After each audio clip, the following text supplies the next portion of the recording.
Alright boys, what's up? Welcome to a new video. Today we're going to be showing you a simple way, actually 3 ways, on how to maintain protein. We're going to maintain 120 grams of protein a day, very cheaply, very simply, and barely any cooking. Alright, so let me show you. So the first way is to use this. Now what is this? This is a box of cottage cheese. Usually they sell these around 250 grams a box, which equates to 125 grams of protein. All right, so it's 10 grams of protein per 100 grams. Now this is extremely cheap. If I translate this into dollars, it's like 120 something. It's really cheap to buy these, and this is basically good protein for your whole pack. You combine this with a glass of milk and you're basically set to go for that meal.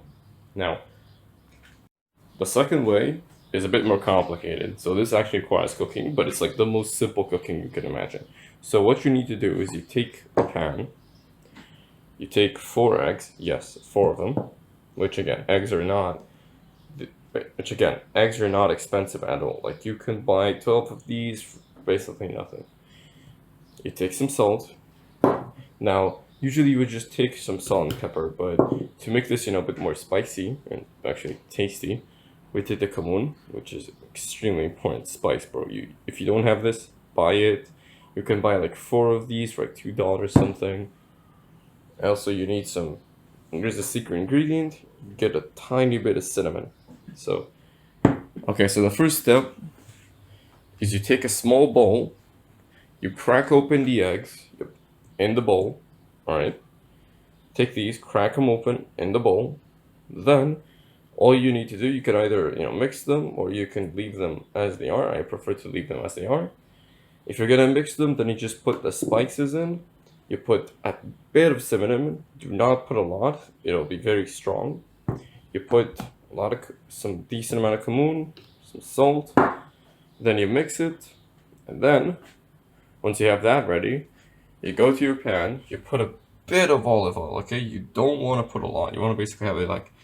So it's barely covering all of it, but it's not like a thick layer. It's just a tiny bit, okay? You heat it up, and then while it's heating up, you take the eggs that you mixed before, and you put them on this pan. Now, if you did it right, it's gonna start like sizzling immediately, okay? I mean, that's good.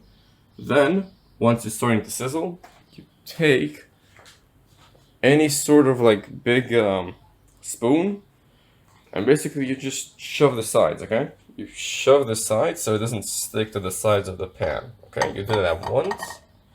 Then, once you're done with that, you just wait for it to solidify. You don't want it to burn it. Burn it if you see like black edges along the sides, that means it's starting to burn. Now, even if it's not fully cooked, I would suggest you stop once it's at that point. Then, it's done. You can eat it. Like even explaining it takes a minute, and cooking it only takes like an extra minute. And the third and final way, which is basically an emergency case. In case, like let's say you ran out of cheese, you don't have any eggs, you just take some tuna. Now don't use this a lot because tuna will destroy your brain. So basically use this as a last resort. But if you have nothing else, you just open a can, and this is basically like, I don't know, 26 grams protein right there. And any of these is about the same amount. It's about 25 to 30 grams of protein. And all you need to do is just combine it with milk or with any sort of little bit of cheese or even like high protein bread, I guess. Like anything else, and boom. Basically, your whole goal with this is to have 3 meals. Each one of them has 40 grams of protein in it. And as long as you can achieve that, it's fine. So as long as you do that, you will easily maintain protein, which is why I haven't missed a single meal with 40 grams of protein in the last 3 years doing this type of thing. Now, there are more recipes, for example, chicken and fish, and I have footage for some of these. So if you are interested, I will upload more, but that's pretty much it. So that's how you maintain stable high protein diet for a long while with cheap prices. No, fuck off.